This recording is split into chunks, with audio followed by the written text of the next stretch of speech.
Movie शुरू होते ही हम एक ऐसी जगह को देखते हैं जहां पर बहुत अजीबो-गरीब क्रिएचर्स रहते हैं। उस जगह का नाम क्रिप्टन है और वहां के लोग काफी परेशान थे क्योंकि क्रिप्टन आहिस्ता-आहिस्ता तबाह हो रहा था। उधर ही एक कपल के घर बेबी पैदा होता है। उस बेबी के फादर का नाम जॉरेल था। वो भी अपने प्लेनेट की सिचुएशन को लेकर काफी वरीड था। वो अपने प्लेनेट का कॉर्टेक्स हासिल करना चाहता था, यानी ऐसी चीज जिसमें उस प्लेनेट की डीएनए कॉपी थी, उसकी सारी इंफॉर्मेशन थी और उसको यूज करके किसी और प्लेनेट में इस जैसा प्लेनेट बसाया जा सकता था। इस चीज के लिए वो क्रिप्टन असेंबली के पास जाता है और उनसे कॉर्टेक्स मांगता है कि मैं इस मुल्क को बचाना चाहता हूँ, इस प्लेनेट को बचाना चाहता हूँ, लेकिन वो उसे कॉर्टेक्स नहीं देता और तभी वहां पर जनरल आ जाता है बहुत सारे लोगों के साथ। वो सब सुन रहा था और वो असेंबली के बंदे को वहां पर शूट कर देता है। इनफैक्ट वो भी कॉर्टेक्स हासिल करना चाहता था और वो बहुत बुरा था। वो ये चाहता था कि अगर हम अपने यहाँ से लोग किसी दूसरे प्लेनेट पर शिफ्ट करें तो दूसरे प्लेनेट वालों को पहले मार दिया जाए, लेकिन जोरेल की ये सोच बिल्कुल नहीं थी। वो चाहता था कि सब मिलकर रहें। इस बात को लेकर दोनों में बहुत ही लड़ाई होती है और जोरेल किसी न किसी तरह वहां से बाहर आ जाता है।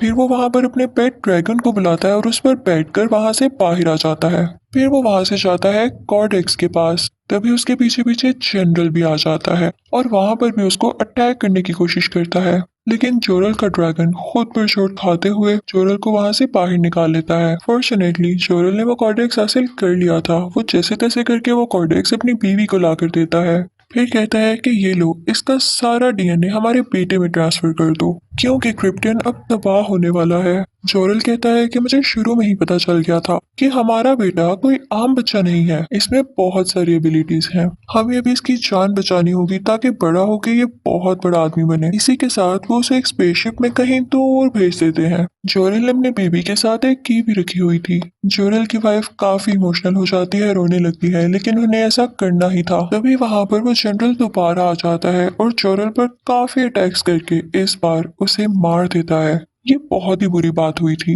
फिर वो बढ़ता है स्पेसशिप की तरफ ताकि उसे भी रोक कर उस पर अटैक कर सके, लेकिन क्रिप्टन असेंबली को यह खबर हो जाती है।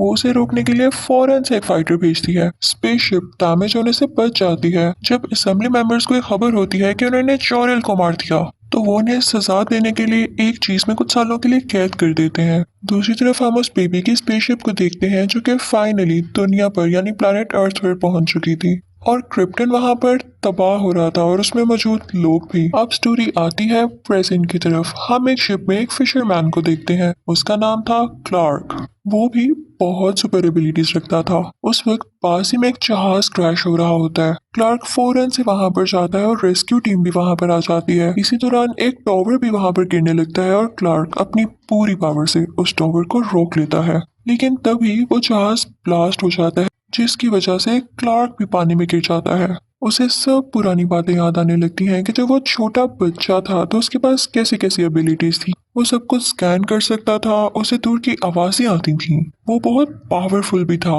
एक बार उसकी स्कूल बस पानी में गिर गई थी और उसने अपनी स्कूल बस और बच्चों दोनों को पानी से बाहर निकाला था और उसे तब खुद भी नहीं पता था कि उसने कैसे कर लिया। क्लार्क के फादर उसे कहा करते थे कि देखो बेटा, मैं तो जानता हूँ ना कि तुम्हारे पास कितनी सुपर एबिलिटीज है, लेकिन समझो बेटा, दुनिया के सामने ये ना शो किया करो, दुनिया पता नहीं कैसी कैसी बातें बनाती है। तो इसलिए उसे अपनी पावर्स को छुपा कर रखना पड़ा और उसने एक होटल में एक काम करना शुरू कर दिया जो कि वेटर का था। उसे ट्रैवलिंग का और नई नई चीजें डिस्कवर करने का बहुत शौक था। एक दिन उसे अपने होटल में किसी से पता चलता है कि किसी जगह पर 20,000 साल पुरानी स्पेसशिप मिली है। ये सुनकर क्लार्क का उसमें इंटरेस्ट पैदा हो जाता है और वहां पर वो जाने की सोचता है। उधर एक न्यूज रिपोर्टर भी थी जिसका नाम लुइस था। वो भी यहाँ पर इसीलिए आई थी क्योंकि वो किसी इंटरेस्टिंग चीज की खोज में थी। जब रात होती है तो वो रिपोर्टर उस जगह की कुछ पिक्चर्स लेने लगती है और उसे पिक्चर्स में कोई आदमी दिखाई देता है। वो कोई और नहीं बल्कि क्लार्क ही था जो वहां पर स्पेसशिप ढूंढने के लिए अपनी आंखों से लेजर निकाल रहा था और पहाड़ों पर पड़ी बर्फ को मेल्ट कर रहा था।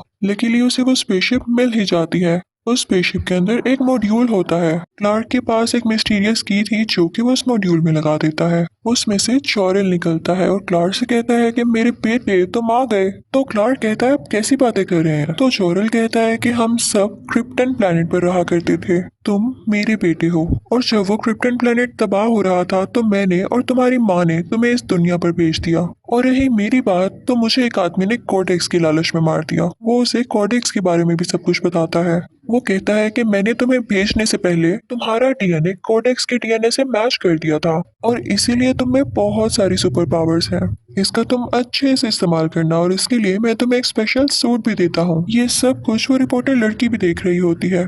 वो अंदर आकर मॉड्यूल की पिक्चर्स लेने लगती है और मॉड्यूल उस पर अटैक कर देता है जिससे वो गिर जाती है। तभी क्लार्क उसे उठाकर बाहर लेकर आता है। फिर उसके बाद क्लार्क को स्पेसशिप लेके वहां से चला जाता है। रिपोर्टर काफी नर्वस थी कि कोई स्पेसशिप यहाँ कैसे आ सकती है। ये सब डिस्कस करने के लिए वो उस न्यूज़पेपर कंपनी के हेड के पास जाती है जहाँ पर वो काम करती थी। वो कहती है कि हमें ये न्यूज पब्लिश करनी चाहिए। तो हेड कहता है कि मेरा नहीं ख्याल, अभी कंफर्म नहीं है, इसको यहाँ पर ही फुल स्टॉप दे दो। लेकिन लुइस यानी वो रिपोर्टर ये बात किसी न किसी से शेयर तो करना चाहती थी तो वो किसी दूसरे न्यूज रिपोर्टर को ये बात बताती है। और दूसरी तरफ हम देखते हैं कि क्लार्क अब सुपरमैन बन चुका था। वो आसमान में बिला खौफ उड़ रहा था। उसे किसी चीज का डर नहीं था। वो हर चीज का मुकाबला करना चाहता था। और वो रिपोर्टर लुइस दिखाई जाती है जो कि किसी न किसी तरह क्लार्क का एड्रेस लेकर उसके घर पहुंच चुकी थी। वो उसकी मॉम से मिलती है और फिर उसके फादर की कब्र के पास भी जाती है। तभी वहां पर क्लार्क भी आ जाता है और कहता है कि तुम मेरा पीछा क्यों कर रही हो। तो लुइस कहती है क्योंकि मुझे तुम बड़े मिस्टीरियस लगते हो। तुम अपनी पावर्स दुनिया से क्यों छुपा रहे हो। तो क्लार्क उससे कहता है कि आओ मैं तुम्हें अपनी जिंदगी का सबसे यादगार किस्सा सुनाता हूँ। वो कहता है कि एक दिन बाबा मामा और मैं कहीं जा रहे थे। हमारे साथ हमारा डॉग भी था। लेकिन वहां पर बहुत बड़ा तूफान आ गया। इतना बड़ा तूफान कि वो हर चीज को अपने साथ उड़ाकर लेकर जा रहा था। हम सब कार से बाहर आ गए लेकिन हमारा डॉग कार के अंदर ही रह गया और डैड उन्हें बचाने गए लेकिन वो खुद भी वहां पर फंस गए। मैंने उनकी मदद करना चाही और मैं चाहता तो उन्हें बचा भी लेता लेकिन उन्होंने मुझे इशारे से मना कर दिया कि नहीं। मैं उनके करीब नहीं जा सका और तूफान उन्हें भी अपने साथ ले गया। अब आज वो तो जा चुके हैं लेकिन उनकी कही हुई बात आज भी मेरे जहन में है और अगर मैं उनको नहीं बचा सका तो मैं अपनी पावर्स दुनिया के सामने क्यों शो ऑफ करूं। तो वो कहती है कि तुम दुनिया के लिए बहुत अच्छा काम कर रहे हो। Keep the good work up. फिर क्लार्क अपनी मॉम के पास जाता है और उन्हें बताता है कि मॉम मैं सुपरमैन बन चुका हूँ और अब मुझे समझ आ गया है कि मैं शुरू से इतना स्ट्रांग क्यों था। उसकी मॉम ये सुनकर रोने लगती है और बहुत खुश होती है लेकिन साथ ही वो कहती है कि तुम मुझे छोड़ के तो नहीं जाओगे। तो क्लार्क कहता है कैसी बातें कर रही हैं, मैं आपके साथ रहूंगा। फिर हम देखते हैं कि आर्मी को सैटेलाइट के जरिए कुछ अजीबोगरीब पिक्चर्स मिलती हैं। उन पिक्चर से ये शो हो रहा था जैसे कोई स्पेसशिप दुनिया की तरफ बढ़ रहा है। फिर उन्हें मैसेज मिलता है कि हमारे प्लेनेट का एक आदमी आपके प्लेनेट पर है, हम उसे लेने आए हैं और अगर वो हमें ना लौटाया गया तो हम तुम्हारी दुनिया को तबाह कर देंगे। ये सुनकर सब काफी परेशान हो जाते हैं लेकिन उन सबको अपनी सेफ्टी के लिए क्लार्क को वापस भेजना ही था। दूसरी तरफ उस न्यूज़पेपर कंपनी का हेड भी सबको ये खबर बता देता है क्योंकि अब ये बात किसी से छुपी नहीं थी। फिर हमें पता चलता है कि क्रिप्टन प्लैनेट से वो जनरल भी आ चुका है इस दुनिया में।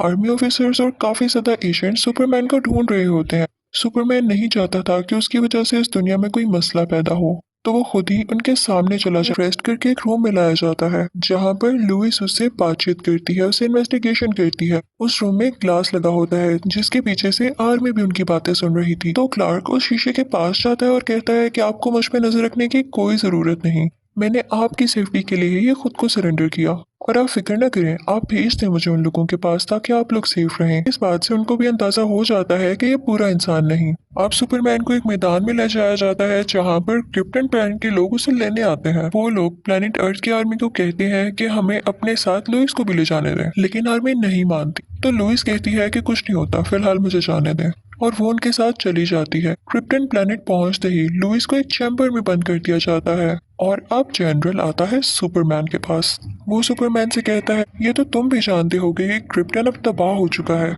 इसलिए मुझे अब दुनिया में जाना है, प्लेनेट अर्थ पर अपना प्लेनेट बसाना है, तो इसके लिए तुम मेरी मदद करोगे।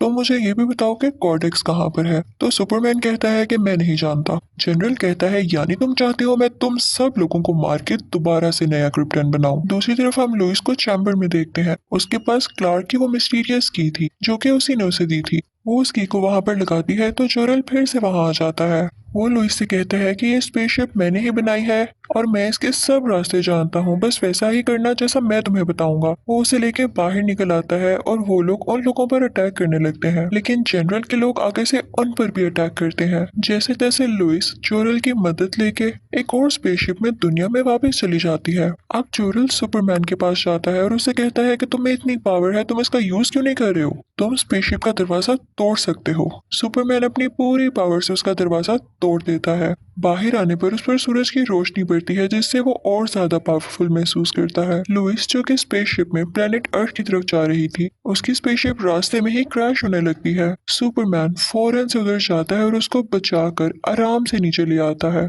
फिर हम देखते हैं कि जनरल भी प्लेनेट अर्थ में आ चुका है और सुपरमैन की मॉम के पास जाता है। वो कहता है कि बताओ कहाँ है तुम्हारा बेटा और वो कॉडेक्स कहाँ है? वो उसे मारने लगता है और तभी वहां पर सुपरमैन आ जाता है और कहता है कि तुमने मेरी माँ को हाथ कैसे लगाया? वो उसे वहां से लेके तेजी से उड़ने लगता है और उसे पिलर्स में दे मारता है। जनरल ने एक स्पेशल सूट पहना हुआ था, उन दोनों में काफी लड़ाई होने लगती है। सुपरमैन उसका हेलमेट तोड़ देता है, जिसकी वजह से उसे सांस लेने में मुश्किल होती है। इस बात का फायदा उठाते हुए सुपरमैन उसे मारने ही लगता है कि तभी जनरल के लोग उस पर अटैक कर देते हैं। अब वो लोग जनरल को वापस अपने साथ क्रिप्टन ले आते हैं। वहां पर जनरल का खास आदमी उसे बताता है कि आप सुपरमैन को बस यहाँ पर ले आए, कोडेक्स उसकी बॉडी से निकालना मेरा काम है, चाहे आप उसे जिंदा लाएं या मरा हुआ, मैं कोडेक्स निकाल दूंगा। ये सुनकर जनरल बहुत खुश हो जाता है। क्योंकि जनरल को प्लेनेट अर्थ का एनवायरनमेंट बिल्कुल सूट नहीं करता था, तो वो वहां पर दो मशीन्स भेजता है जो कि एक अजीब किस्म की स्मोक निकालती थी और दुनिया को प्लेनेट क्रिप्टन की तरह बना रही थी। उसकी वजह से लोग काफी डर जाते हैं, क्योंकि उनकी जमीन का एनवायरनमेंट जो चेंज हो रहा था। लुइस आर्मी हेड के पास जाती है और उसे कहती है कि मुझे जोरेल ने बताया था कि जिस स्पेसशिप में मैं आई हूँ उसको इन मशीन्स के साथ टकरा दिया जाए तो ये मशीन्स तबाह हो सकती हैं। तो वहाँ सुपरमैन आके कहता है कि हाँ, आप इस मशीन को स्पेसशिप के साथ हिट करके डिस्ट्रॉय कर दें और मैं दूसरी मशीन को खुद डिस्ट्रॉय करके आता हूँ। सुपरमैन वहां पर जाकर अपनी पूरी पावर्स यूज करता है और उस मशीन को डिस्ट्रॉय कर देता है। दूसरी तरफ लुइस और वो आर्मी ऑफिसर वो स्पेसशिप को लेकर जा रहे होते हैं, लेकिन तभी वहां पर जनरल की खास एजेंट आके उन्हें रोक लेती है। जिस प्लेन में वो लोग होते हैं वहां पायलट कहता है कि मैं अपना जहाज उस मशीन से टकरा देता हूँ, मुझे अपनी जान की कोई परवाह नहीं, मुझे बस दुनिया को बचाना है। और ये कह के वो जहाज उसके साथ हिट कर देता है, जिससे वो मशीन फाइनली डिस्ट्रॉय हो जाती है। लेकिन उसी दौरान उसमें से लुइस भी गिर जाती है और अभी वो हवा में ही होती है कि सुपरमैन आके उसे बचा लेता है और पहले ही की तरह वो लोग आराम से जमीन पर लैंड करते हैं। अब दोनों मशीन्स डिस्ट्रॉय हो चुकी थीं, तो लोग अब काफी तसल्ली में थे, खुश थे कि शायद हम बच गए हैं। लेकिन तभी वहां पर जनरल दोबारा आ जाता है। वो सुपरमैन से कहता है कि तुमने मेरा करा कराया प्लान खराब कर दिया, मैं तुम्हें जान से मार दूंगा। और ये कहते ही वो उस पर अटैक कर देता है और दोनों की बहुत फाइट होने लगती है। लड़ते लड़ते वो दोनों एक बिल्डिंग में चले जाते हैं और वहां पर जनरल अपनी आंखों से सेम लेजर निकालने लगता है और बिल्डिंग में मौजूद मासूम लोगों पर डालने लगता है, जिनसे उनकी जान को खतरा था। सुपरमैन उसे बहुत मना करता है, लेकिन वो बाज ही नहीं आता, तो मजबूरन सुपरमैन को उसे मारना पड़ता है। वो ऐसा करना नहीं चाहता था, लेकिन उसे लोगों की जान बचानी थी और उसे मारते ही वो रोने लगता है। फिर कुछ टाइम बाद हम देखते हैं कि सुपरमैन यानी क्लार्क लुइस के पास एक न्यूज रिपोर्टर के इंटरव्यू के लिए जाता है। लुइस उसे हायर कर लेती है और स्माइल करके कहती है welcome to the new planet. और इसी के साथ ये मूवी यहाँ पर खत्म हो जाती है। Thank you for watching.